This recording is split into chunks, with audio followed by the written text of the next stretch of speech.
कृष्णाने 18व्या अध्यायामध्ये सांगून दिलं की हे सगळं मी तुला रहस्य सांगितलेलं आहे.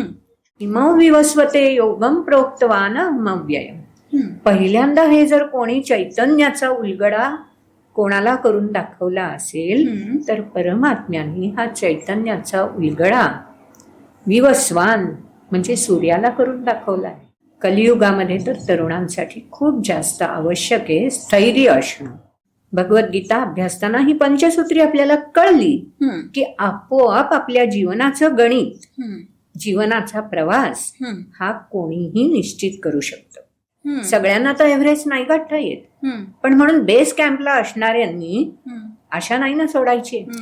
ज्या प्रसंगाला जेव्हा आपण सामोरं जाऊ त्यावेळी कुठल्याही प्रकारे घर्षण न होऊ देता जे सामोरं आलंय ते स्वीकार, ऍक्सेप्ट.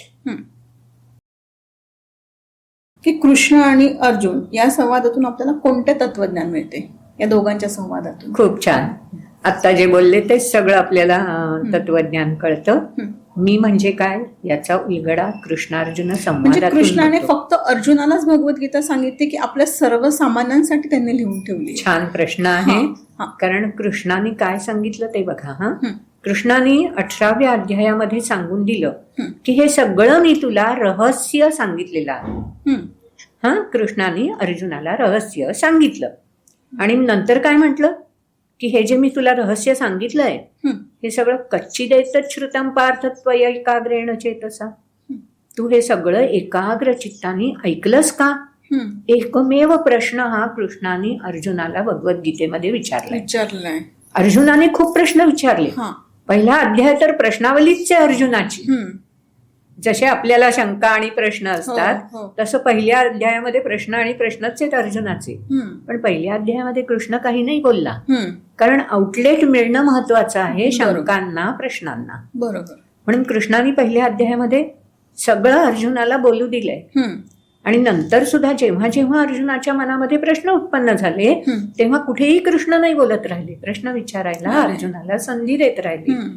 फक्त शेवटी जेव्हा सगळं रहस्य उलगडून दाखवल्यानंतर तेव्हा कृष्णाने अर्जुनाला विचारलं की हे सगळं मी जे आता तुला गुह्य रहस्य म्हणजे तत्वज्ञान जे तुला सगळं सांगितलं ते तू एकाग्र चित्ताने ऐकलंस का? एकच प्रश्न कृष्णाने विचारलाय.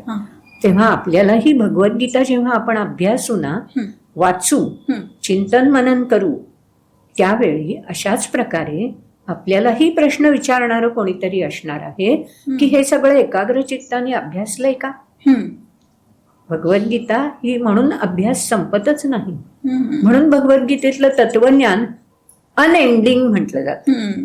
चित्रपट पाहायला गेलो, नाटक पाहायला गेलो तर पडदा पडतो, नाटक संपलं, द एंड असं चित्रपटात बघायला मिळतं. पण भगवद्गीता ही अशी नाहीच आहे. कच्चिदेतच श्रुतम पार्थ त्वया हा शेवटी प्रश्न विचारला, एकाग्र चित्ताने ऐकलंयस ना? आणि पुढे असं म्हटलं की कच्चिद ज्ञान संमोह प्रनष्ट असते धनंजय. धनंजय हे अर्जुनाचं नाव आहे. किती छान. आता तुझा अज्ञान रूपी मोह दूर झाला का? एवढे दोनच प्रश्न संपूर्ण गीतेमध्ये कृष्णाने अर्जुनाला विचारले. तेव्हा तत्वज्ञान कुठे आहे भगवद्गीतेमध्ये? काय आहे? अर्जुन आणि कृष्णाच्या संवादातून अशा पद्धतीने प्रत्येक श्लोकामध्ये तत्वज्ञान ठासून भरलेलं आहे. जसा जसा आपण अभ्यास आणि चिंतन मनन करू तेवढे आपल्याला ते पूर्वी एक शोभादर्शी त्याला एक उपकरण बनवलं जायचं प्रयोगाच्या साहाय्याने. त्याच्यामध्ये एक लांब नळकांड असायचं, एका बाजूला काचांचे तुकडे घालायचं, लहान असताना बनवलं जायचं. हे आता आजही मुलं बनवतात. आणि ते दुसऱ्या बाजूनी ते बघायचं आणि ते नळकांड फिरवलं की त्या काचांचे वेगवेगळे आकार सुंदर आपल्याला रांगोळीसारखे बघायला मिळतात. भगवद्गीतेतलं तत्वज्ञान असंच आहे. जितकं आपण ते वाचू आणि अभ्यासू तेवढा ते उलगडत जाणार आहे. आणि मग अक्षरशः सूर्याकडे एवढा प्रकाश कुठून आहे, एवढा चैतन्याचा स्रोत सूर्याकडे कुठून आहे याचा उलगडा आपल्याला होत जातो. कारण भगवद्गीतेमध्ये तेही सांगून दिलंय 4थ्या अध्यायामध्ये पहिल्या श्लोकात, इमं विवस्वते योगम प्रोक्तवान अव्ययम. पहिल्यांदा हे जर कोणी चैतन्याचा उलगडा कोणाला करून दाखवला असेल तर परमात्म्याने हा चैतन्याचा उलगडा विवस्वान म्हणजे सूर्याला करून दाखवला आहे. म्हणून संपूर्ण सृष्टीसाठी ह्या तत्वज्ञानाचा प्रेरक स्रोत हा सूर्य बनून आपल्या समोर दृग्गोचर होतो. म्हणून सूर्य हे परमात्म्याचं दृग्गोचर रूप आहे. दृग्गोचर रूप आहे, पण ते नश्वर दृष्टीला दिसणार आहे, म्हणजे तेही वास्तव नाहीये. कारण सूर्य पण स्पंदनशीलच आहे शेवटी. त्यामुळे स्पंदन जशी आपल्याला एकत्र झाली की दिसतात, तसंच चैतन्याचं एकत्र झाली की ते चैतन्य अनुभूती घेता येते, जाणता येतं. असं शब्दामध्ये त्याची व्याख्या नाही होऊ शकत. आणि मग सर्वश्रेष्ठ चैतन्य म्हणजे परमात्मा असं म्हटलं जातं. आणि तुमच्या आमच्यामध्ये प्रकृतीशी जो जोडला जातो चैतन्याचा भाग, त्याला आपण जीव, प्राण किंवा आत्मा म्हणतो. कारण त्याला शरीराचं बंधन आलं, प्रकृतीचं बंधन आलं. आणि प्रकृतीचं बंधन नसेल तर गंमत सांगते तुम्हाला की चैतन्य हे असं म्हटलं जातं की ते लंगड आहे. बघा, सूर्याचा सारथी जो आहे त्याला अरुण म्हणतात. सुरुवातीला अरुण येतो, रथात बसलेला आहे सूर्य, आपल्याला माहिती. आपण मकर संक्रमणाच्या वेळेला रथाचं चित्र काढतो, सूर्य रथात बसलेला. तर हा जो सारथी आहे तो अरुण आहे. आणि ज्ञानेश्वरीमध्ये ज्ञानदेवांनी याचं वर्णन केलंय, सारथी अरुण पांगळा. अच्छा. कारण अरुण प्रकाश नाही आणत, अरुण फक्त वर्दी देतो की आता प्रकाश द्योत असणारा सूर्य येणार आहे. त्यामुळे सारथी अरुण पांगळा. तसं जे चैतन्य आपल्या देहामध्ये आहे ना, ते लंगड आहे, पंगू आहे. कारण ते स्वतः कर्म नाही करू शकत, ते प्रेरणा स्रोत आहे. मग कर्म कोण करू शकतं? आपलं शरीर. म्हणून मग त्याला म्हटलं जातं की हे शरीर कोणत्याही आकाराचं असू शकतं. मग हे कोणत्याही आकाराचं शरीर असेल तरी त्याला सगळ्याला मिळून एक काहीतरी नाव पाहिजे. जसं चैतन्य हे एक नाव स्पंदनांच्या एकत्रीकरणाला दिलं जातं, तसं वेगवेगळ्या आकारांना मिळून एक नाव पाहिजे. त्याला नाव दिलं जातं प्रकृती. म्हणून मग चैतन्य म्हणजे पुरुष आणि प्रकृती म्हणजे वेगवेगळे आकार जे धारण केले जातात ते प्रकृतीमुळे असतात. म्हणून मग पुरुष आणि प्रकृती. म्हणून ही प्रकृती जी आहे ती कर्म करू शकते, पण केव्हा करू शकेल? जेव्हा पुरुषाचं सान्निध्य मिळेल. पुरुष म्हणजे स्त्री पुरुष मधला पुरुष नाही, पुरुष म्हणजे ईश म्हणजे स्वामी, पुर म्हणजे नगर. या संपूर्ण शरीराचा जो स्वामी आहे म्हणजे जीव, आत्मा तो, आणि संपूर्ण सृष्टीचा स्वामी म्हणजे परमात्मा. बरोबर. तर अशा पद्धतीने हे पुरुष आणि प्रकृती म्हणून शिव आणि शक्ती. आता आपल्याला माहिती आहे की किती आपल्या देशाचे जे पंतप्रधान आहेत त्यांनी विचारपूर्वक चांद्रयान मोहीम आपण केली आणि दक्षिण भागामध्ये आपण आपला तिरंगा फडकवला. तर त्यावेळी त्या पॉइंटला जे नाव दिलं ते आपल्यालाही आठवत असेल, त्या पॉइंटला नाव दिलं शिवशक्ती.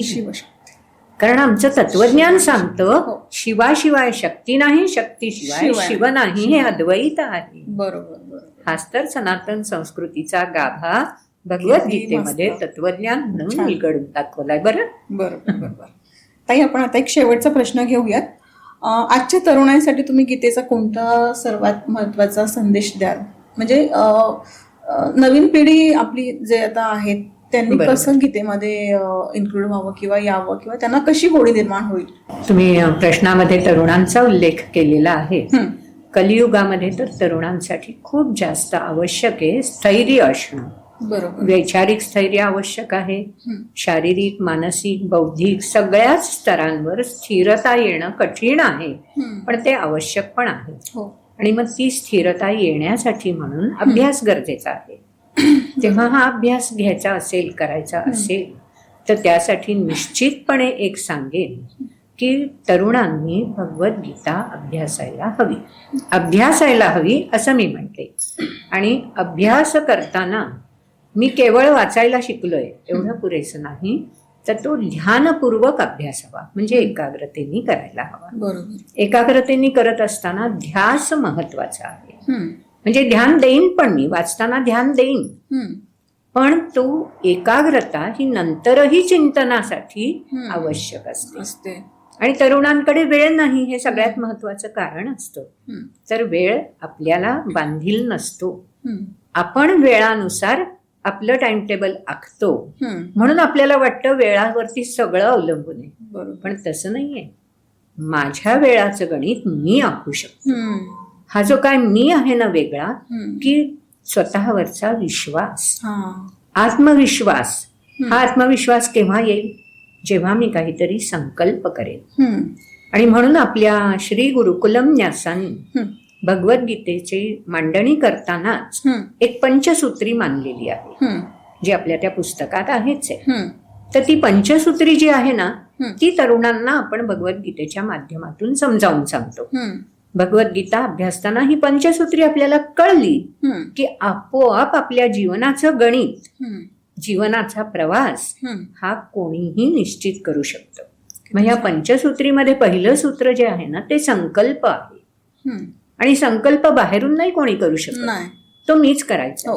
पुन्हा मी लहान मुलाचं उदाहरण देईन की चालायला जेव्हा मुलाला हवं असतं किंवा मान धरतो, सुरुवातीला 2-3 महिने बाळाची मान पकडावी लागते.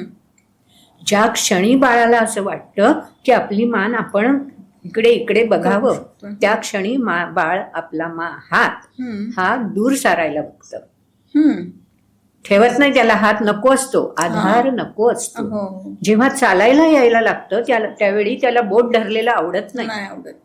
कारण का? संकल्प आहे की मला प्रगती करायची आहे, विकास करायचा आहे. मग हा वैयक्तिक स्तरावरचा विकास हा आत्मविश्वासामुळे होईल. पण वैयक्तिक स्तरावर नाही ना आपलं जीवन संपत.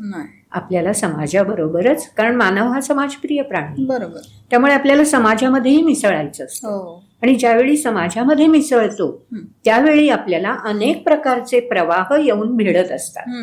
वेगवेगळ्या विचारांचे, वेगवेगळ्या आचारांचे, वेगवेगळ्या कृतींचे. आणि हे सगळे प्रवाह येऊन भिडताना आपला आत्मविश्वास जर डोळामटोळ झाला तर आपल्याला पुढे कसं जावं हे उलगडे नसं होतं. म्हणून संकल्प आवश्यक आहे. की नेमकं काय करायचं आहे हे आपण निश्चित करायचं. भले संकल्प करताना चूक होऊ शकेल, मग हा संकल्प संस्कारित होणं गरजेचं आहे. म्हणून मग संकल्पानुसार अशा व्यक्तींमध्ये आपण त्या संकल्पाला धरून काम करायचं की जे समविचारी आहेत. म्हणजे मग आपल्या संकल्पाला पुढे नेण्यासाठी एकमेकांची मदत मिळू शकते. बरोबर. कदाचित अडथळे येणारच आहेत, रस्त्याला स्पीड ब्रेकर असतातच ना, भरधाव वारू सुटू नये म्हणून हे स्पीड ब्रेकर. बरोबर. मला असं वाटू शकतं की यापेक्षा माझे विचार खूप श्रेष्ठ आहेत, माझे विचार वेगळे आहेत, मग मी कशाला यांच्यामध्ये रमायचंय, किती काळ रमा, नको, माझा मी सुटतोच. बरोबर. पण ते सुटलं की बरोबर स्पीड ब्रेकर येतात, अडचणी येतात, मग आपल्याला संघर्ष करावा लागतो. मग वाटतं मी कुठे चुकलो का? तर चुकलेले नसतो आपण. जरा आपण गाडी पकडताना किंवा गती घेताना घाई केलेली असते. म्हणून संस्करण आवश्यक आहे की जे आपल्या सनातन संस्कृतीमध्ये या ग्रंथांच्या माध्यमातून आपोआप होतं. म्हणून दुसरा जो आपला सूत्र आहे ते संकल्पाजोडीला संस्करण हे सूत्र आहे. हे संस्करण जसं जसं होईल, संपतं का संस्कार, केव्हा संपतील का? आयुष्याच्या शेवटच्या क्षणापर्यंत संस्करण चालू असतं. बरोबर. मग या संस्कारानंतरचा टप्पा स्वाभाविक आहे. जे संस्कार माझ्यावर झालेत ते मला प्रकट करून दाखवायचे. बरोबर. त्याशिवाय सिद्ध कसे होतील? म्हणून मग तिसरं सूत्र येतं समन्वय. मग सगळ्यांमध्ये जे संस्कार माझ्यावर आहेत ते मी तर मांडून दाखवेनच, पण इतरांवरही संस्कार आहेत तेही मला आत्मसात करून घ्यायचे. इथे तुम्हाला थांबवते ताई. कधी कधी असं होतं ना की मला असं वाटतं की अरे ती माझ्यापेक्षा खूप ग्रेट आहे आणि माझा तेव्हा आत्मविश्वास खूप डगमगतो की नाही मला हे जमणार नाही. बरोबर. आणि कधी कधी असं होतं की तुमच्यासारखी जेव्हा मला भेटतात तेव्हा असं वाटतं की बापरे तुम्ही म्हणजे कोणत्या लेवलला, आमची पात्रता आम्हाला त्यावेळेस कळते. आणि कधी कधी असं होतंय की बऱ्याच वेळेला असं होतं ना की ना हिच्यामध्ये काही क्वालिटी नाही आणि ही कसं काय, मग त्यावेळेस आमचा जो इगो असतो तो दुखावतो. तर त्यावेळेस आम्ही कसं वागायला पाहिजे? अगदी नक्की. त्यासाठीच मी म्हटलं की समन्वय खूप गरजेचा आहे. एकदा संस्कार रुजले की हा समन्वय आपल्याला अशा पद्धतीचे विचार स्थिरावू देत नाही. विचार येणं स्वाभाविक आहे पण ते क्षणिक राहतात. जेव्हा आपलं आपल्या संकल्पानुसार चिंतन मनन चालू राहतं की माझं ध्येय कोणतं आहे, मी काय संकल्प केलेला आहे, त्याच्याशी ह्या विचारांचा मेळ कसा घालायचा, हेच तर आपल्या संस्कारांमुळे उलगडायला लागतं. बरं. मग आपल्यामधला जो की नाही मी तर खूप खालच्याच पातळीवर आहे अजून, मला तर हे नाहीच काही जमणार, ही जी एक भीती किंवा शंका मनामध्ये दृढावायला लागते, त्याच वेळी आपण पुन्हा आपले संकल्प आणि संस्कार यांच्या माध्यमातून पुढची झेप घेऊ शकतो. जेव्हा आपल्याला अशा काही व्यक्ती भेटतात की ज्या जिना चढून पोचलेल्या आहेत, सगळ्यांना तर एव्हरेस्ट नाही गाठता येत, पण म्हणून बेस कॅम्पला असणाऱ्यांनी आशा नाही ना सोडायची. कित्येक वेळा एव्हरेस्टच्या शेवटच्या टप्प्यापर्यंत जाऊन वादळ वारा येतो आणि माघारी यावं लागतं. आपल्या जीवनात सुद्धा प्रत्यक्षामध्ये अशाच प्रकारचे प्रसंग समन्वय सूत्रामध्ये सामोरे येतात. बरोबर. त्याच वेळी आपल्याला धीर आवश्यक आहे की ठीक आहे, मी इथपर्यंत आले, मी कदाचित अजून पहिल्याच पायरीवर असेन, पण सिद्धी हा जो शब्द आहे तो मी पहिल्या पायरीवर आहे, ही सुद्धा सिद्धीच आहे ना. बरोबर. त्यामुळे सिद्धी ही कशाला म्हणायचं? एव्हरेस्ट गाठलं म्हणजेच सिद्धी का? एक पाऊल चढणं म्हणजे सुद्धा सिद्धीच आहे. बरोबर. ते जेव्हा आपल्याला उलगडायला लागेल तेव्हा आपल्यामधला हे जे तरतम भाव आहे, मी श्रेष्ठ, मी कनिष्ठ, किंवा समोरचा बोलतोय ते मला समजून न घेता आहे, किंवा वागणं जे आहे ते मला गृहीतच धरून आहे, वगैरे वगैरे, हे सगळं तरुणांच्या मनात तर खूप येतात हे क्रायसिस. तर त्यावेळेला हे निश्चित लक्षात ठेवायचं की मी सिद्धीचा एक एक टप्पा गाठतोय, मी एक पाऊल चढलोय. मला जेव्हा समोरच्यानी गृहीत धरलंय त्यावेळेला हरकत नाही. कशासाठी गृहीत धरलंय? मग आपण आपलं परीक्षण करायला लागतो की अरे ते माझ्यात आहे का, ते येऊ शकतं का, लागा अभ्यासाला. दुसऱ्यांनी मला डॉमिनेट केलंय, अशा वेळेला यायला लागतं की अरे माझ्याकडे काय कमी असेल. आपलं चिंतन मनन सुरू होतं. म्हणजे आपण सिद्धीच्या एक एक टप्प्यावर विकसित व्हायला लागतो. त्यामुळे संकल्प, संस्करण, समन्वयाशिवाय हे सगळे टप्पे येणार नाहीत सामोरे. बरोबर. म्हणून समन्वय आवश्यक आहे, आणि समन्वयातून जे वाट्याला येईल ती माझी सिद्धी आहे असं जेव्हा आपण लक्षात घेऊ तेव्हा कोणत्याही युवकाला कधीही असं वाटणार नाही की अरे मी तर होपलेस आहे, माझ्याकडे काहीच नाहीये, किंवा मीच सर्वश्रेष्ठ आहे आणि जे काही आहे ते माझ्यापेक्षा अन्य कोणाकडे असू शकते. या दोन्ही मध्ये अनेक पायऱ्या असतात. बरोबर. आणि त्या पायऱ्या आपल्याला उलगडायला लागतात. आणि तोच भाग महत्वाचा आहे. म्हणून मग सिद्धीच्या पुढचा टप्पा जो आहे, मी पंचसूत्री सांगितली, सिद्धीच्या पुढचा टप्पा आहे समर्पण. मग आपण स्वतःमधल्या चैतन्याप्रती समर्पित व्हायला शिकतो, स्वतःवरच्या विश्वासामध्ये समर्पित व्हायला लागतो की येस मला जमेल. पुन्हा आपण सुरुवात करतो आणि तो टप्पा गाठायला जातो. छान. ताई, आता एक शेवटचा माझा फेवरेट प्रश्न, मी तुम्हाला बोलले होते की तो भगवद्गीतेशी संबंधित नाहीये, म्हणजे कुठे त्याचा उल्लेखही नाहीये, पण तरी मी तुम्हाला तो विचारते की मला राधा थोडक्यात तुमच्या शब्दात ऐकायची आहे. खूप छान. राधेविषयी अनेकांच्या मनात वेगवेगळे विचार आहेत, वेगवेगळ्या दृष्टिकोन आहे. नक्की थोडक्यात ते स्पष्ट करू शकेन, पण त्यापूर्वी एक सांगते की ही जी पंचसूत्री आहे किंवा एक त्रिसूत्री सुद्धा भगवद्गीता आपल्याला देते. बरं, ज्या प्रसंगाला जेव्हा आपण सामोरं जाऊ त्यावेळी कुठल्याही प्रकारे घर्षण न होऊ देता जे सामोरं आलंय ते स्वीकार, ऍक्सेप्ट, स्वीकारायची तयारी ठेवायची. जे सामोरं आलंय ते स्वीकारणं योग्य की अयोग्य याच्यावर मला समन्वयातून मिळणारे उत्तर, संस्करणातून उत्तर. त्यामुळे त्या पंचसूत्रीला जोडून मला ही त्रिसूत्री अंमलात आणायची. म्हणून पहिलं स्वीकार, मग स्वीकार केल्यानंतर या पंचसूत्रीच्या माध्यमातून कंटिन्यू व्हायचं. आणि कंटिन्यू झाल्यानंतर असं लक्षात आलं की अरे जरा आपला ट्रॅक चुकलाय बरं का. रस्त्यावर पाटी असते ना डायव्हर्शन, आपण तर थेट चाललेले असतो, ते डायव्हर्शन बोर्ड दिसला की आपण वळतो. तसंच या तिसऱ्या सूत्रामध्ये आहे ऍक्सेप्ट, कंटिन्यू. आणि असं वाटलं की नाही अरे आपला रस्ता हा चुकलाच आहे बरं, प्लॅन बी रेडी ठेवायचा. रेडी नसेल तर करायला लागायचं. आणि मग त्यावेळी पहिल्या प्लॅन पासून डिटॅच. त्यामुळे ऍक्सेप्ट, कंटिन्यू, डिटॅच. किती छान. ही त्रिसूत्री सगळेजण अंमलात आणू शकतात, मस्त. अगदी वयाच्या कोणत्याही टप्प्यावर. खूप छान. आता तुम्ही जो प्रश्न विचारला तो राधे संबंधीचा, तोही याच्याशीच जोडलेला हा, आहे. हा. त्यापूर्वी आणखीन एक सांगू इच्छिते हं. की मगाशी जे पुस्तक आपण दाखवलं हो, सगळ्यांना, हो, हो. तर त्या संदर्भात तुम्ही हा, ते जर पुस्तक हवं असेल तर बरोबर. आम्ही कसं म्हणजे मागवायचं किंवा कसं तुम्ही आमच्यापर्यंत पोहोचवाय, नक्की. माझ्या व्ह्युअर्स पर्यंत, नक्की. ते कृपया सांगा. बरोबर. श्री गुरुकुलम न्यास प्रकाशन हं, असा एक स्वतंत्र विभाग आहे हं, आणि या श्री गुरुकुलम न्यासानी अमृताचा घनू हं. हे पहिलं पुस्तक प्रकाशित केलंय. हं. ते पुस्तक सर्वांसाठी उपलब्ध आहे. पट एकच आहे की त्याला गीतेचा अभ्यास करायची तळमळ ओढ हा. असावी. बरं. असंच मला घ्यायचंय आणि कुणाला तरी देऊन टाकायचंय हं, म्हणून माझ्या संग्रही असावं, किंवा बघा माझ्याकडे गीतेचं आणखीन एक पुस्तक आहे हं. असं दाखवण्यापुरतं ते नसावं. ही नसावं. तीव्र इच्छा आहे. कारण ह्या पुस्तकाची किंमत, हं. पुस्तक तर आता तुम्ही पाहिलंय, प्रत्यक्ष हातात घेऊनही बघू शकाल. हं. पुस्तकाचा खर्च जो आहे छपाईसाठीचा, हं. त्यापेक्षा अतिशय कमी मूल्यामध्ये आपण हे हं. पुस्तक प्रचार प्रसार करायचा भगवद्गीतेचा, हं. म्हणून आपण ते सर्वांसाठी उपलब्ध करून हं. दिलेलं आहे. हं. तेव्हा त्याचं देणगी मूल्य अगदी अल्प, म्हणजे केवळ 50 रुपये आहे. अच्छा. आणि ते पुस्तक सर्वांसाठी उपलब्ध होऊ शकतं. हं. ते उपलब्ध होण्याचं ठिकाण जे आहे हं. ते श्री गुरुकुलम न्यासाकडे जर त्यांनी संपर्क केला हं. तर निश्चितपणे हे पुस्तक त्यांना उपलब्ध होऊ शकेल.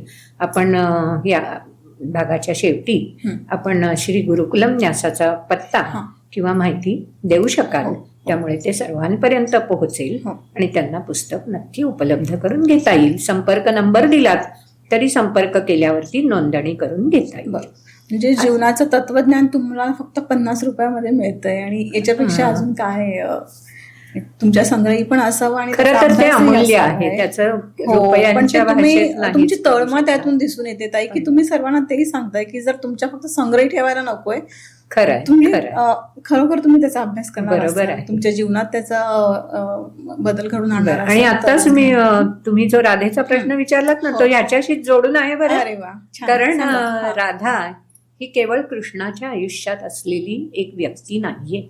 हं, आपल्याला माहिती आहे हं. की गोकुळामध्ये कृष्ण मोठा झाला, हो. बालपण गोकुळात गेले हं, आणि गोकुळावर जेव्हा संकट यायला लागली तेव्हा वृंदावनामध्ये सगळे हा. जण राहिले आणि ह्या वृंदावनामधली ही राधा आहे. हं. आता राधा ही यशोदेची सांगाती आहे. अरे वा. म्हणजे यशोदा ही कृष्णाची माता आहे. हा. म्हणजे राधा काही कोणी लहान मुलगी नाहीये नव्हती, जेव्हा ती नव्हती. कृष्णाच्या सान्निध्यात आली. हं. त्यामुळे राधा ही सुद्धा यशोदेची सांगाती आहे, म्हणजे ती मोठी आहे वयाने. मोठी आहे. हो. आणि त्यामुळे राधेच्या मनामध्ये कृष्णाविषयी मातृभाव आहे. मातृभाव होता ऍक्च्युली. राधा ही सुद्धा सासरी राहणारी हं. आणि सासरच्यांना सांभाळून जीवन जगणारी एक व्यक्ती आहे, गोपी आहे. तिचाही व्यवसाय तोच आहे जो यशोदेच्या घरी आहे, नंदाच्या घरी आहे आणि अन्य गोपींच्या घरी आहे. त्यामुळे राधा ही त्याच सान्निध्यामध्ये, तशाच पद्धतीमध्ये, तशाच वातावरणात वाढलेली आहे. आणि म्हणून जशी सगळी गोप बाळ सगळ्याच गोपींना प्रिय असायची आणि सगळ्या गोपी वेळोवेळी म्हणायच्या की कृष्ण हा आमच्या मुलापेक्षा आम्हाला प्रिय आहे, अगदी तसंच राधेचं होतं. तिलाही कृष्ण हा मातृभावानी, वात्सल्य रूपाने कृष्ण अतिशय प्रिय होता. आणि म्हणून राधा आणि कृष्ण यांच्यामधलं जे नातं आहे ते वात्सल्य भावाचं आहे. आणि कृष्ण मातेशी ज्याप्रमाणे वागलेला आहे त्याप्रमाणे या राधा मातेशी वागलेला आहे. आणि विशेष म्हणजे जेव्हा द्वारकेला कृष्ण राहायला गेला त्यावेळी एक दिवस तो सज्जेच्या जवळ बसून डोळ्यातून अश्रू वाहत होते त्याच्या. आणि रुक्मिणी आली मागून. रुक्मिणीने विचारलं की आपण द्वारकेत राहतो आहोत, सगळी सुख समृद्धी आपल्याला आहे, आमच्याकडून काही चूक झाली का वागण्यामध्ये की ज्यामुळे आपल्या डोळ्यामध्ये अश्रू आलेले आहेत. त्यावेळी कृष्णाने दिलेलं उत्तर आहे की अश्रू आपल्या कोणाच्याच वागण्यामुळे किंवा या सान्निध्यामुळे नाही आहेत. हे अश्रू आलेत, मला राधेची आठवण झाली म्हणून हे अश्रू आलेले आहेत. अशी राधा आपल्याला जेव्हा आपण दूरस्थळी जातो त्यावेळेला आठवण दोन व्यक्तींची येते. त्यातलं एक मुख्य स्थान असतं प्रियता. तेव्हा प्रिय व्यक्तीची आठवण ही आपल्या रोमरोमात भिनलेली असते. बरोबर. तशी राधेची आठवण ही गोकुळापासून म्हणजे बालकृष्णापासून त्याच्यामध्ये ती रोमरोमात राधेचं आठवण ही भिनलेली आहे. राधेचं ममत्व हे कृष्णाने अनुभवलेलं आहे हम्म. अगदी बालपणापासून. हम्म. त्यामुळे स्वाभाविक आहे की राधा ही प्रेयसीच्या रूपात नाहीये. नाहीये. ती आपल्याला जशी माता ही प्रेयसी पण असते बरं. हो. एखाद वेळेस आपण प्रेयसीशी काही नाही बोलू शकत, तेवढं पण आईसोबत मातेपासून अपेक्षा नाही आहे. लपवत. बरोबर.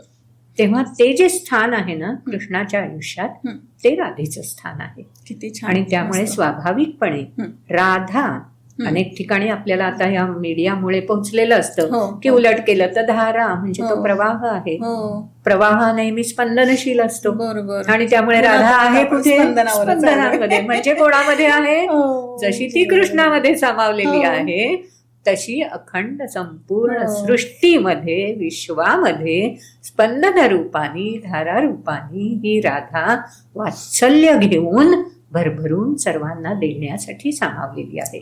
आणि त्याचं प्रतीक म्हणून हा. कृष्ण म्हणजे तरी कोण आहे? कृष्ण म्हणजे साक्षात परमात्मा, स्पंदन रूप आहे, चैतन्य आहे. आणि म्हणून चैतन्य बरोबर कोण असू शकतं? अखंड स्पंदन. स्पंदनच. म्हणून राधा आणि कृष्ण हे सांगाती आहेत, हो. एक रूप आहेत आणि तसेच आपल्याला प्रत्ययाला येतात. मस्त. तेव्हा राधा ही छान. अशी समजून घ्यायची असते. हम्म. अजून चिंतन मनन करू तेव्हा अजून राधेचे हो. पैलू वेगवेगळे नक्की, आपल्याला नक्की, उलगडून नक्की. बघता येतात. नक्की. ताई आपण आता एक रॅपिड फायर राऊंड घेऊयात. अरे वा. हलक्या फुलक्याने झटपट आपण उत्तर द्यायची त्याची. ओके. तर तुमचा आवडता श्लोक. मगाशी जेव्हा आपलं विस्तारपूर्वक हो, बोलणं झालं हो, त्याच्यामध्ये मी हो. सांगून दिलं बरोबर. 9व्या अध्यायातला. कृष्ण की अर्जुन? काय संदर्भात? तुमचा भगवद्गीतेमध्ये आवडतं एक पात्र म्हणू शकाल तुम्ही? म्हणजे अच्छा. भगवंताने सांगितली म्हणून भगवंत प्रिय आहात, की अर्जुनामुळे आपल्याला सर्वांना ऐकायला मिळाली भगवद्गीता? बरोबर. आता याच्यामध्ये कृष्णार्जुन असं मी उत्तर देईन, कारण कृष्ण म्हणजे चैतन्य आहे मस्त. आणि अर्जुनामध्ये हे चैतन्य सामावलेलं आहे. बरोबर, बरोबर. त्यामुळे कृष्णार्जुन असं मी याचं उत्तर देईन. गीता सकाळी की रात्री कधी तुम्ही हे करता? गीता अहोरात्र. अहोरात्र. गीतेतून मिळालेला जीवन मंत्र? मगाशी दिलाच मी तो जीवन मंत्र. गीता एका शब्दात? खूप छान प्रश्न आहे. गीता एका शब्दात सांगायची झाली तर आपल्याला कृष्णाचं नाव म्हणून मोहन, एकच शब्द आहे मोहन. मोहन. पण हा शब्द लिहिताना आणि उच्चारताना सुद्धा मोह मध्ये डॅश आणि न. किती छान. बस जीवनाचं तत्वज्ञान मोह न की आपण झालो कृष्णरूप. बरोबर. आता मी तुम्हाला काही मिथ्स विचारते की लोकांमध्ये खूप जास्त मिथकं आहेत की गैरसमज की गीतेबद्दल असतील, भगवद्गीतेबद्दल. ते गीता फक्त म्हाताऱ्या लोकांनीच वाचायची? बिलकुल नाही. आपलं पुस्तक जे आहे त्याच्यामध्ये सांगून दिलेलं आहे. हा. आपल्याकडे विशेष म्हणजे श्री गुरुकुलम न्यासामध्ये आजीने गीता घरी संथा घेऊन पाठ करायचा प्रयत्न केला तर 3 आणि 4 वर्षाचा अबीर त्याचं नाव, त्यानं ते ऐकता ऐकता इतकी आत्मसात केली, भोवताली खेळत असायचा. 6 वर्षाचा झाल्यावर त्याला आपण शृंगेरीला घेऊन गेलो संपूर्ण गीता कंठस्थ करून. अरे. आणि शंकराचार्यांनी आवर्जून आपल्या उपरणं त्याला परिधान करायला दिलं की त्या वयापासून ते तहत आपल्या श्री गुरुकुलम न्यासाकडून 75 वर्षाच्या सुनेत्राताई या सुद्धा भगवद्गीता कंठस्थ करून जाऊन आल्या. त्या शिकायला 17व्या वर्षानंतर आल्या. तेव्हा फक्त म्हाताऱ्यांनी अभ्यासावी का लहान मुलांनी असा विषयच नाहीये. ती उज्जत मी जसं म्हटलं तसं आपल्यामध्ये आहेच आहे. फक्त ती प्रकट रूपात येण्यासाठी शिवच्या जोडीला शक्ती एकत्र येणं आवश्यक आहे. आणि श्री गुरुकुलम न्यास तोच प्रयत्न करतं की आपल्यामधलं जे शिवत्व आहे ते श्री गुरुकुलम न्यासाशी भगवद्गीतेच्या माध्यमातून जोडलं गेल्यावर शक्तीचा त्याच्याशी संगम होणार आहे आणि ते अद्वय आपल्या प्रत्ययाला येणार आहे. तेव्हा कोणत्याही वयाच्या टप्प्यावर भगवद्गीता अभ्यास. गीता फक्त हिंदू लोकांनीच वाचायची? अजिबात नाही. कारण हिंदू, ख्रिश्चन, मुस्लिम हे सगळे ना पंथ आहेत, संप्रदाय आहेत. आणि गीता, भगवद्गीता जी आहे ती संस्कृती आहे, जीवन दर्शन आहे. आणि जगभरातल्या कुठल्याही व्यक्तीला जसं मातृत्व आणि पितृत्व हे दायित्व म्हणून निभावायचं असतं आणि ते निभावतात पण. मग ती भारतातली किंवा हिंदू माता, मुस्लिम माता, ख्रिश्चन माता असा फरकच नसतो. मातृत्व आहे त्यामुळे ती वृत्ती आहे. आणि भगवद्गीता ही थेट वृत्तीशी जोडलेली आहे. बरोबर. आणि त्यामुळे ती हिंदूंपुरती मर्यादित राहू शकत नाही. पण एक आहे की हिंदू सनातन संस्कृतीचा अखंड स्रोत असल्यामुळे हिंदूंना हे तत्वज्ञान वारसा म्हणून मिळालेलं आहे. अन्य धर्मियांनाही ते वारसा म्हणून मिळालेला आहे. पण त्या धर्माचे जे ग्रंथ आहेत ते ग्रंथ मूळ सनातन गाभ्यापासूनच आलेले आहेत. त्यामुळे त्यांच्याकडे मर्यादा आहेत. आणि गाभा जो आहे, आपल्याला जसं आंब्याची कोय पुढचं झाड येण्यासाठी महत्वाची असते, बाकी फळाचा रस चाखू शकतो. पण मला जर आणखी वृक्ष हवा असेल आणि एका आंब्यापासून हजारो आंबे हवे असतील तर मला कोयच आत्मसात करावी लागते. तशी ही भगवद्गीता आहे, ती सर्वांसाठी आहे. आता गीता म्हणजे फक्त युद्ध आणि हिंसेचा प्रचार असं मिथ आहे लोकांचं. युद्ध तर सर्वांनाच आहे. गंमत आहे की भगवद्गीतेमध्ये स्वतः भगवंतांनी सांगून दिलंय 8व्या अध्यायामध्ये, तस्मात् सर्वेषु कालेषु माम अनुस्मर युध्य च. माम अनुस्मर युध्य च. आणि केव्हा? सर्वेषु कालेषु. तस्मात्, जर कलियुगामध्ये आपल्याला प्रगती करायची आहे, विकास करायचा आहे, तस्मात्, तर मग सर्वेषु कालेषु, सर्व काल, हर क्षण काय केलं पाहिजे? माम अनुस्मर. अनुस्मर म्हणजे पुन्हा पुन्हा लक्षात घे, स्मरण कर. आणि काय कर? युध्यच, आणि युद्ध कर. मग माम अनुस्मर म्हणजे कोणाचं स्मरण करायचं आणि वारंवार कोणाचं स्मरण करायचं? सर्व काळ आपल्याजवळ असणारं काय आहे त्याचं स्मरण आपण करणार. सर्व काळ आपल्याजवळ असणारं दिसणारं शरीर आहे, पण शरीर थकत जाणार आहे. मग सर्व काळ अखंड माझ्याजवळ असणारं काय आहे? आत्मा, आपली क्षमता. क्षमता. आत्म्यामुळे माझ्याकडे काय आहे? क्षमता आहे, कपॅसिटी आहे. ती क्षमता कुठपर्यंत असणार आहे? शेवटच्या श्वासापर्यंत. कारण श्वास घेणं हेच मुळी क्षमतेमुळे आहे. क्षमता आहे म्हणून श्वास घेतोय. म्हणजे शेवटच्या श्वासापर्यंत क्षमता ही कायम आपल्याला आहेच. मग माम अनुस्मर म्हणजे स्वतःच्या क्षमतेलाच आठवत राहा.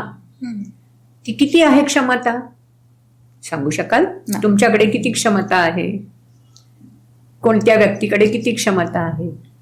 आणि ती थांबली, आता संपली, असं होऊ शकतं? म्हणून तर हे विक्रम स्थापित होतात. तेव्हा क्षमता ही अदम्य आहे की जिचा अंत आपल्यालाच लागत नाही. आणि म्हणून माम अनुस्मर, अनुस्मर, पुन्हा पुन्हा आपल्या क्षमतेचा अंदाज घेत राहा, वाढवत राहा. ती वाढत जाणार आहे. ती केव्हा वाढेल? अडथळा आला तर. जर मला सगळं सरळ सुरळीत मिळतंय तर मला क्षमता तपासायची वेळ कशाला येईल? म्हणजे जेव्हा माझ्याकडे संकट येईल, जेव्हा माझ्याकडे अडथळा येईल, तेव्हा मला क्षमता.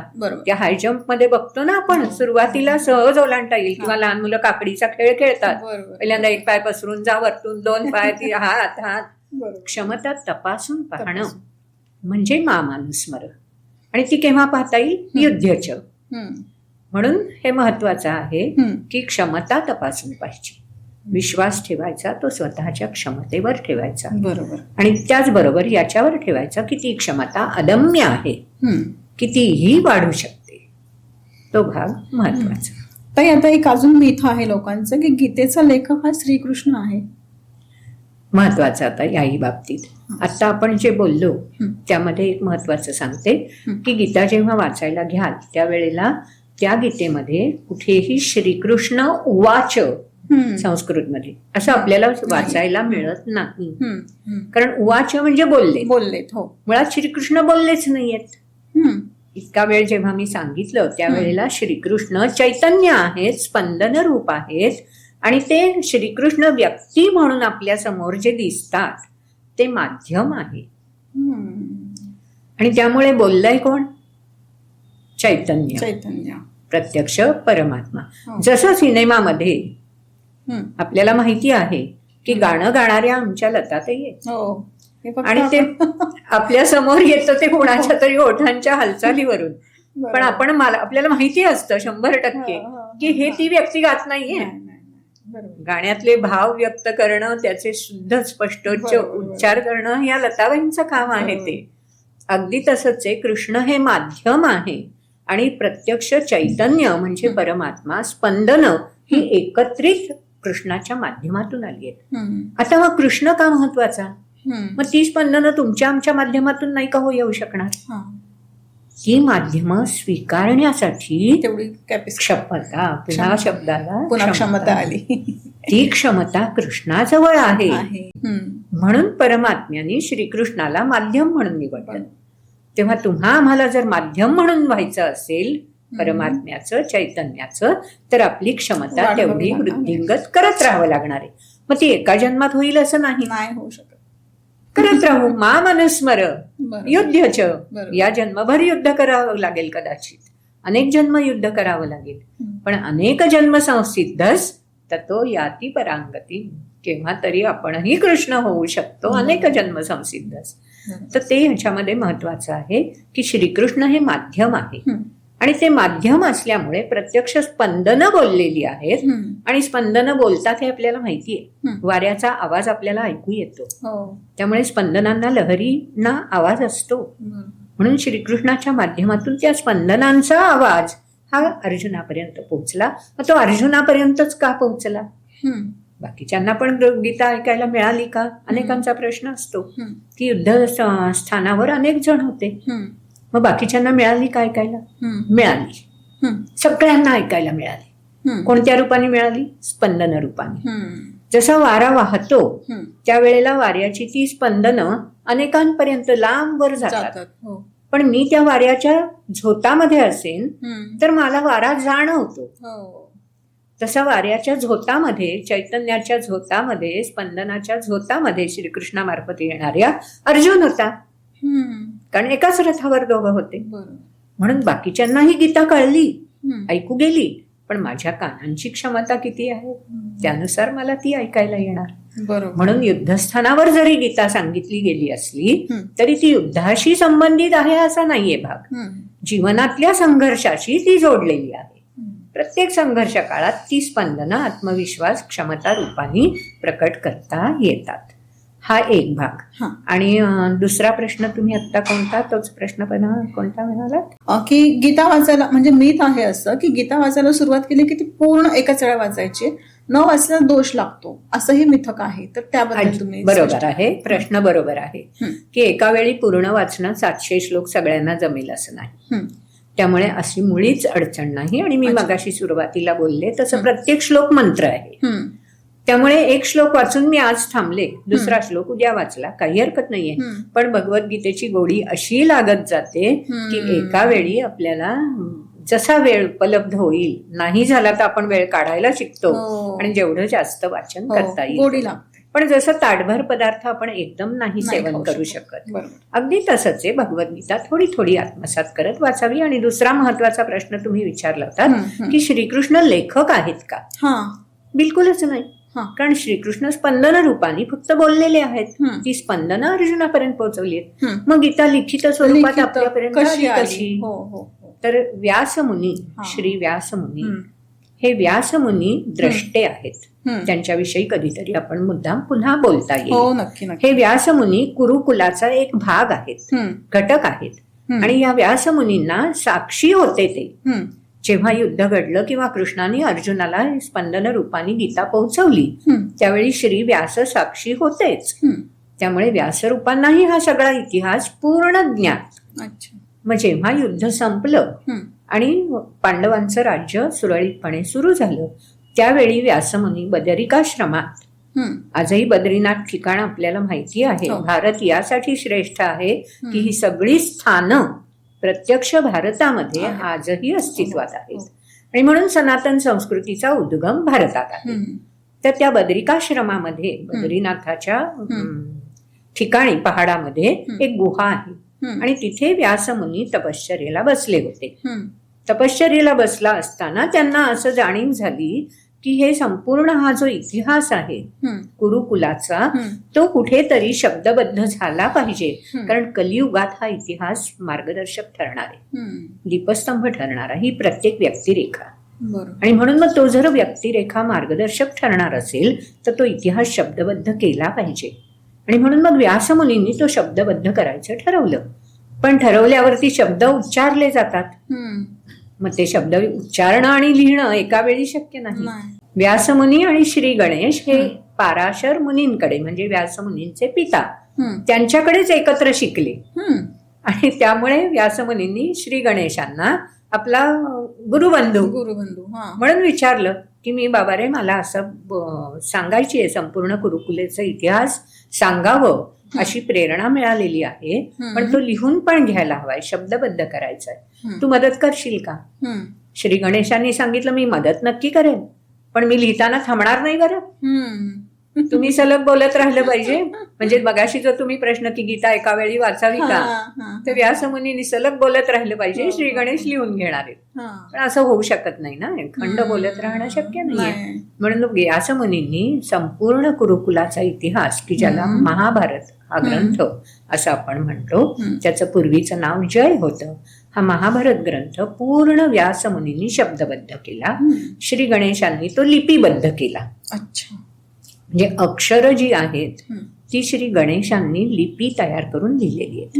म्हणून आपली जी देवनागरी लिपी आहे संस्कृत भाषेची, मराठी भाषेची, ही देवनागरी लिपी ही श्री गणेशांनी आपल्याला वरदान स्वरूप दिलेली आहे. म्हणून तिला देव आणि नागरी, देवनागरी असं म्हटलं जातं.